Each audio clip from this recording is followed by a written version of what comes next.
إنك لا تهدي من أحببت ولكن الله يهدي من يشاء. Assalamu alaikum warahmatullahi, it's John Fontaine. Just before we begin the podcast, please make sure you click subscribe and also set your notifications. Please support on the Patreon account. Jazakallah khair. Assalamu alaikum warahmatullahi wabarakatuh. Bismillahir Rahmanir Rahim. Alhamdulillahi Rabbil Alameen. Wassalatu wassalamu Rasulillah. Assalamu alaikum warahmatullahi. Welcome to the Young Smirks podcast. It's me, John Fontaine, and I'm joined again with Dr. Laurence Brown. Assalamu alaikum, Sheikh. Wa alaikum assalam wa rahmatullahi wa barakatuh. How are you doing? Good, alhamdulillah. It's been a few years since I saw you last in Yep. Medina. Yep. So I've seen that recently you've started to be a bit more active on YouTube. You've done a few videos and you had a discussion debate. Yeah, I would nice say. discussion. Nice yeah. discussion with Yeah. our old friend Bart Ehrman, who I thought was a bit more. I thought it was a bit more swaying towards the Islamic opinions up until recently. Some of the podcasts I've seen him present with different people, he seems to have changed a lot. So Well, I mean, maybe he is, maybe he isn't. I don't know. It's obvious that he became rather emotional in the discussion we were having, and so, when emotions take over, you don't really know what a person is thinking. yeah, As I've said before, I have a lot of respect for Bart Ehrman for his biblical textual criticism, and he's obviously very learned in his field, and I don't know if he is sincerely investigating Islam as a religion or not. If he isn't, then it's kind of a moot point. But if he is, as you and I both know, being converts to the religion, when you are investigating a religion, you go through a lot of ups and downs, a lot of periods of confusion and uncertainty. So, I mean, I actually don't fault him at all for anything. It's just I I mean, think you used to be human nature. You were an atheist before you came to Islam. You were raised Yep. as an atheist. Well, I think you said 35 years. You were living Pretty as an much, atheist. yeah, pretty much. So I mean, if anyone has experience being an atheist and understanding how an atheist thinks and behaves, I think you have a good idea of that. As decent as anybody. But yeah, I mean, I was a pretty outspoken atheist, and I was trying to call people away from religion. So you was the atheist proselytizer. I was. I think it's just part of my nature. I've always been a little bit overbearing, and So I never knew that. So what type of discussions, what type of arguments did you have as an atheist da'i? well, pretty much the classic ones. I mean, just pretty much. It hasn't changed much, by the way, but the naturalistic explanations for our existence, and the Big Bang and evolution and so on. And the thing I realized later was that I had a fairly superficial knowledge of these things. I had not looked into them deeply enough to raise the important critical questions. Yeah. So, for example, if you're looking at a book of Revelation and you find a mistake in it, well, then you instantly realize that it's not from God. You just need to find one mistake. Yeah. But with atheism, atheists are not critical of their own philosophy at that level. So, for example, if you were talking about the theory of the Big Bang, if you're able to prove one mistake with the theory, that's not enough for atheists to say, oh, in that case, there must be some other explanation. We're wrong. No, they'll say, oh, well, just science hasn't figured that out yet. Yeah. Okay. Science of the gaps. So as opposed to God of the gaps. So yeah. So for example, with the theory of evolution, the one thing I had never really thought about, and it didn't hit me until I started believing in God was that the theory of evolution can explain a lot of things, but there's one thing it just can't explain, and that's where life came from. This ephemeral quality of life. Yeah, I mean, it is quite an important point. Well, yeah, exactly. And it's one that scientists struggle to explain. Yeah. What is this thing that animates us and gives us, and plants and insects and everything, this property of life. Well, that's the one thing they can't explain that should just bring everything into question. With evolution, I find it, of course, evolution of human evolution is an argument against Islam, but it's not an argument against the existence of a creator. I always find evolution a very misplaced argument when they use it against the existence of a creator, because you could have a creator behind the evolution. Right. And it's like, okay, well, yes, it does contradict, the theory of evolution does contradict our revelation, because our religion, but it's not an argument against God. No, I get it. And they really misplace a lot of these arguments. And, no, I get it. The concept that why couldn't God have set everything into motion and then let it evolve at its own pace? And of course that's a reasonable thing to say. It's like the old arguments of we used to believe in Thor, the thunder god, and now we know how lightning exists, so we don't need the thunder god anymore. But that doesn't. They're not two mutually exclusive kind of explanations. We can know how. Let's go back to talking about. I don't like to talk about. I get what you're saying, but I just don't like to talk about these pagan gods. I mean, but it's sufficient to say. It's sufficient to say, okay. We as Muslims can believe in the Big Bang, and as a matter of fact, most educated Muslims do. It's just that instead of believing that the Big Bang came from nothing, the old argument that in the beginning was nothing. And then it exploded into everything. It's like, what kind of sense does that make? Instead we believe that that the Big Bang was under the control. I mean, God made it. God expanded the universe, and here we are. And yes, there was a Big Bang, but it was under God's control. And in the same way, we can believe in evolution. It's just that we can believe that either God set things in motion and then just let them run their course, or that he directed it, or that he created different species at different times. However, I'm basically, anybody who talks to me about this, who is investigating Islam, I just tell them, look, don't let that be a stumbling block for you, okay? Because we as Muslims, the only objections we have really to the theory of evolution is that we believe in human beings having been a separate creation from the animals. But otherwise, if you want to believe in evolution from little horses became big horses, and big dogs became little dogs, and things evolved over time, and one species led to another, fine, don't let that talk you out of faith. And it's not a you could have that belief as a Muslim. It doesn't take you outside of the fold of Islam, to believe in animals evolving, Exactly. So I mean, as I said, a lot of these arguments are very misplaced. I want to speak a little bit about your interaction with Bart Ehrman, and what was you expecting beforehand, before you went into the discussion? How was you expecting the discussion to go? Because I have a feeling that it didn't quite go the way you expected.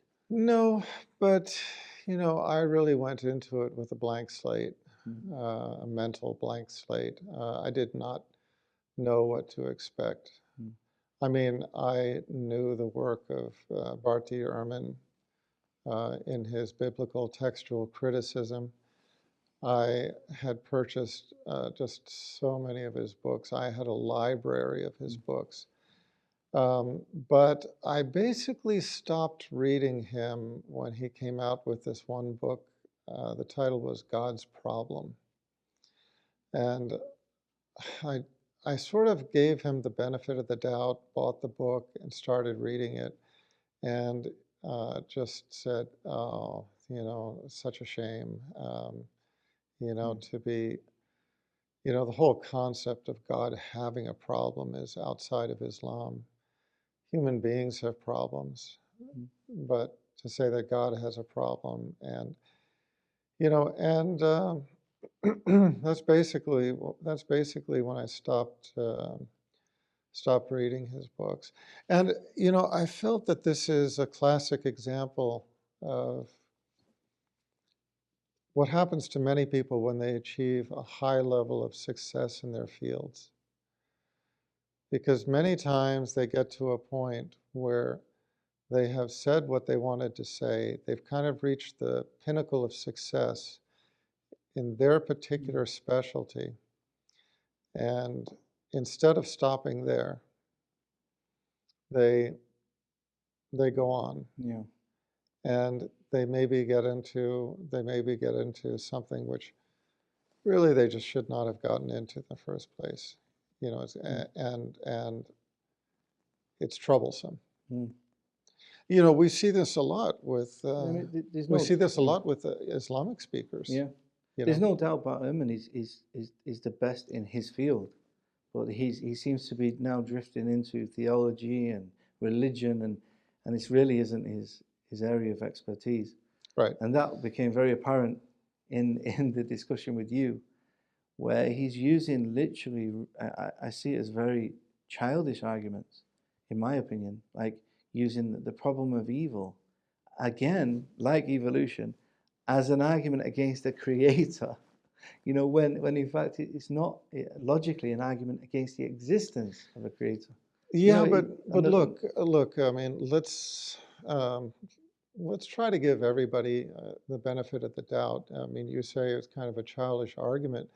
To him, it's a very serious argument, and in fact, it's been a serious argument, from the beginning of human existence, basically. As I pointed out in my follow-up talk, this is a question that has been raised not just by human beings from as far back as we know, but this is a question that was raised by the angels before human beings were even created. And actually, let me just grab my mushaf here. So this is Surat al-Baqarah, ayat 30,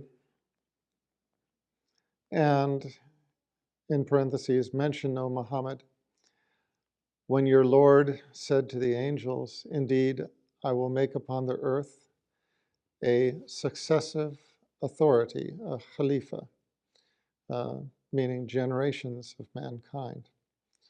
So I will make upon the earth a successive authority. They, meaning the angels, said, quote, will you place upon it one who causes corruption therein and sheds blood while we declare your praise and sanctify you? He, Allah, said, indeed, I know that which you do not know. So we have this interaction where the angels are, basically questioning Allah's creation of mankind on the basis of, a creation that's going to cause fitna, corruption, and bloodshed. But that's a very different argument to that. That's it. The question of the angels is, why would you do that? It's not a question of, therefore God doesn't exist because there is evil. And that's the point I'm trying to get to, where you've got a difference between, it's a question of why does evil exist and not understanding why, which is a very good question. No, but tying that to the existence of a creator, it's just it's a logical fallacy. To say evil exists, therefore there's no God. Look, I get the point, but I mean, of course, the angels are not going to question the existence of Allah. The angels are in the presence of Allah, and they are the functionaries of Allah. They're taking direct orders from Allah. But then we have this separate level of newer creation, the human beings who, have freedom of choice. They have free will. They can believe or not believe. And Allah has chosen to make that the test of our existence. And so we have the evidences, but we don't have Allah or Allah's presence in front of us, which is something obviously only a fool could deny if Allah were manifest in front of you. So that's just a different situation, but that's not the point. I mean, whether you're questioning the, the reason for pain and suffering in this life in the context of a creator, or whether you're questioning the creator, in making this new creation, will you create one who commits, corruption and bloodshed? It's basically the same. It betrays the same thought process. Basically, a lack of trust. Or understanding of purpose. I mean, to me, it's a lack of trust. I mean, the angels saying this: "Will you create one who causes corruption and bloodshed?" Basically, that's that's a lack of trust. And Allah's answer, I thought, is very revealing.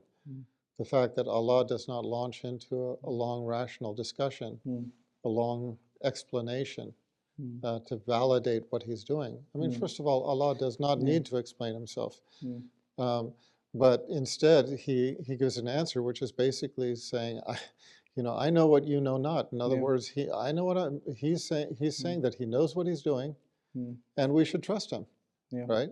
And that answer worked for the angels, and that answer should be sufficient for the human being. But human beings are basically contentious. Angels accept and do because that's how they were created, without free will.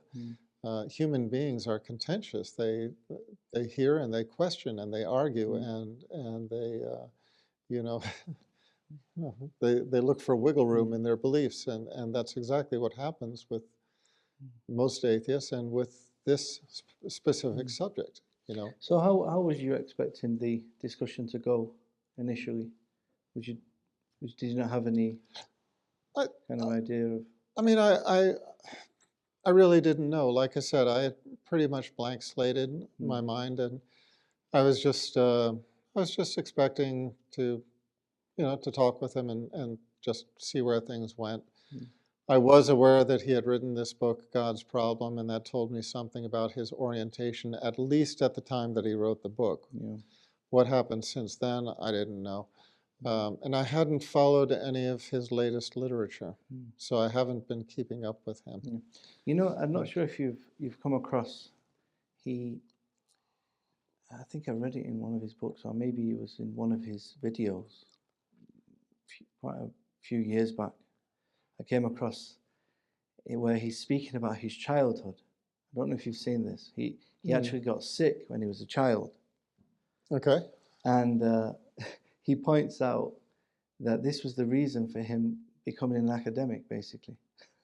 So it's interesting that an evil thing, which you perceive to be an evil thing, being he had a sickness and he had to stay at home and he was revising and he became the most knowledgeable in his class, and he ended up becoming an academic, and basically this so-called evil which he suffered as a child is the reason for his success of what he is today.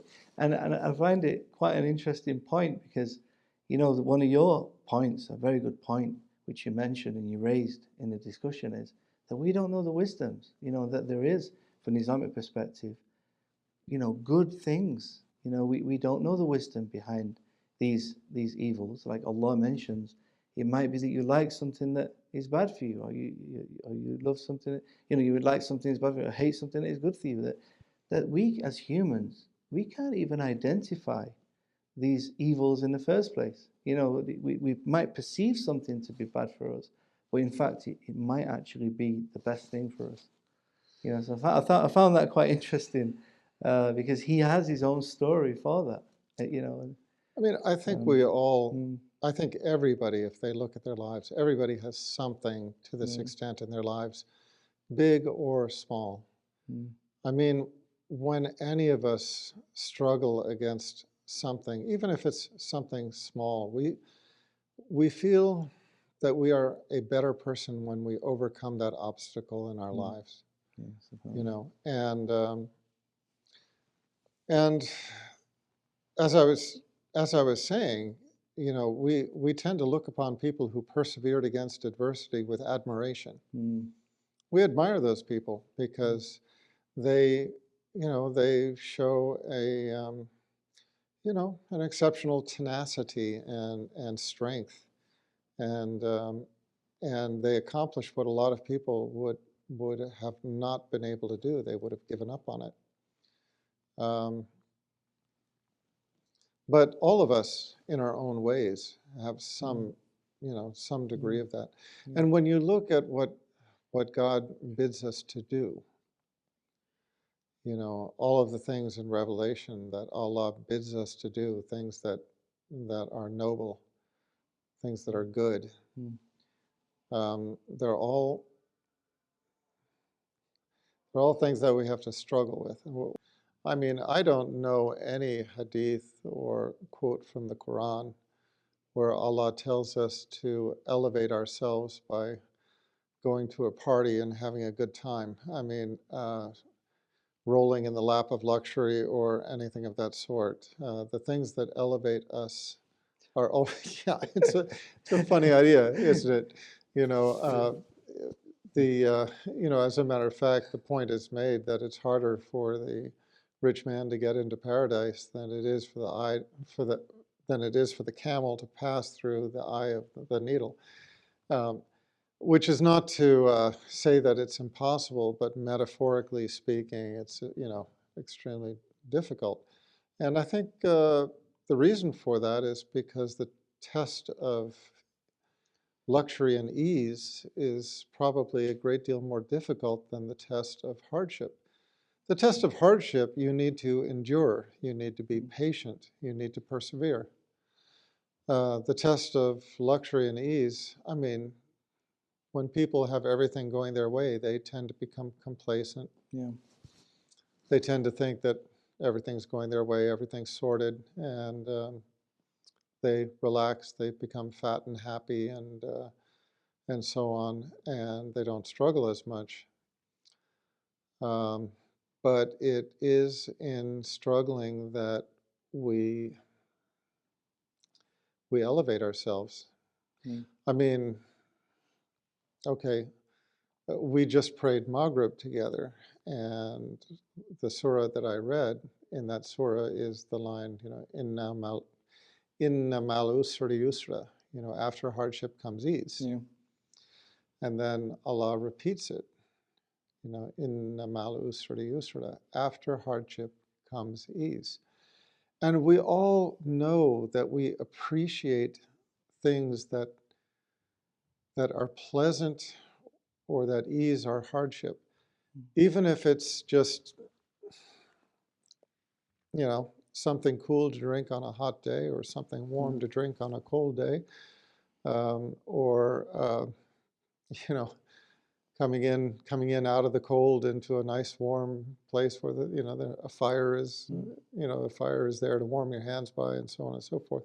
But similarly, I mean, people who have been through tremendous hardship, like what Dr. Ehrman was mentioning, you know, starvation, periods of starvation, deprivation, you know, extreme suffering.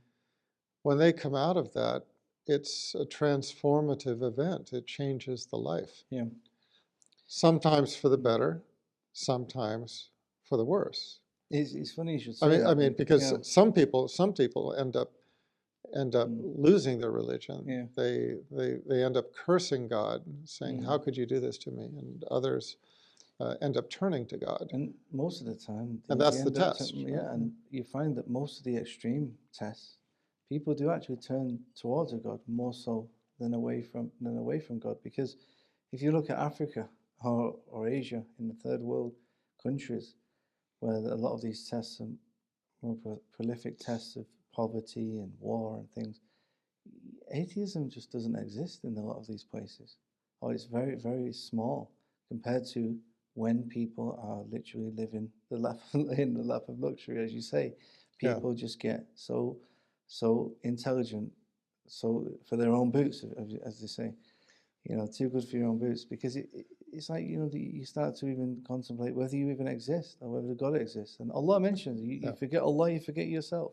You forget who you are as a human being and what you're fundamentally created for. As you mentioned, that with hardship comes ease. This is inevitable. Allah is mentioning it. This is what's going to happen. This is a part of life. And you cannot enjoy life any other way. I mean, you mentioned a very good point actually in the discussion, which is something by its opposite. You know good by bad. Sweet by sour. Etc. You know the true extent of something by the opposite. And it's what's interesting is even the people that don't go to the hellfire will in some way witness the hellfire on Yom Al-Qiyamah. And it's kind of like showing us the absolute opposite of Jannah. And it's almost like we will know what Jannah is through the opposite of seeing and witnessing Jahannam, subhanAllah. And I thought that was quite a powerful kind of thought, because if we were born in Jannah, well, we wouldn't know anything better, right? It's like people who are born into extreme poverty or difficulty. A lot of the time, they have no frame of reference.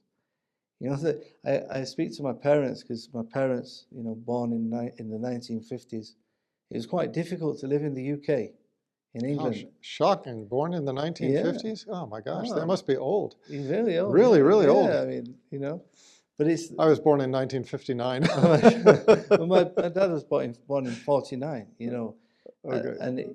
And they're growing up. They couldn't dry the clothes. They had a log fire. Couldn't heat the house, and having to use the mangle to dry the clothes. Okay. And I asked my parents. I didn't have to go through that. I said to my parents, there's only one toilet on the whole street. The whole street had to share a bathroom. Where was outside, this? In England. In England. Wow. Yeah. In Manchester. A lot of the old kind of working men's kind of. I've heard about this. Yeah. And it's like, well, I said to my parents, did you feel that you was kind of, underprivileged? No, it was just a norm for them. Now if you had to go back to that, it's like, whoa, this is terrible. But sure. At the time, that's all you know, and you don't. It's just a norm for you. So yeah. And on the other side, if a person is raised in the lap of luxury, where they are never wanting for anything, everything is given to them, what do they become? They become spoiled brats. And, nothing is good enough for them. And they become unappreciative. They turn away from their creator. Because, what need to turn towards your creator when you are not in distress? That's just human nature.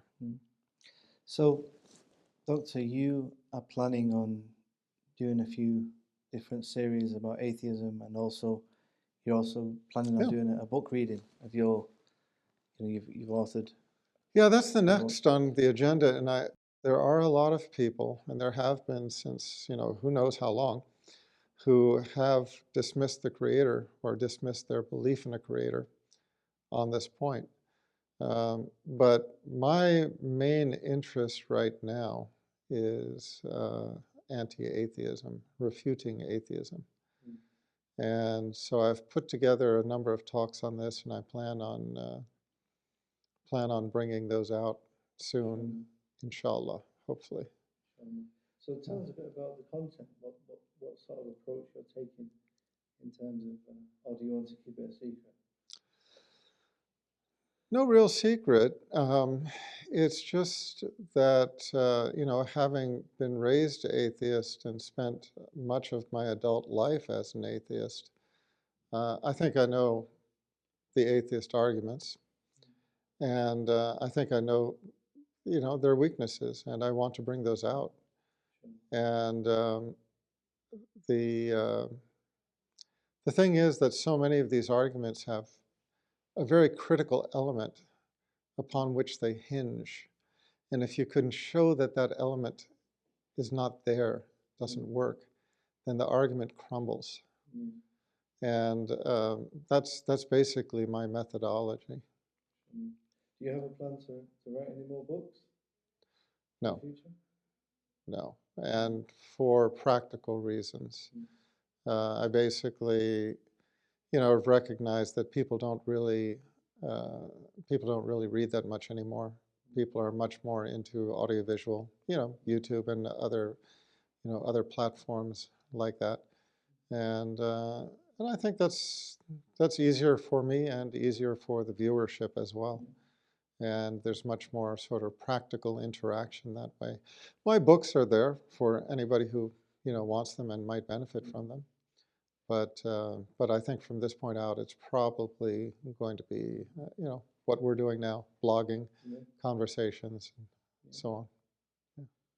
Jazakallah, I think we'll leave it there, and I look forward to doing a few more episodes with you. Maybe we can start getting into some of your arguments and some of your experience as well as an atheist. I would like to, speak to you more about some of your atheist dawah, as you say.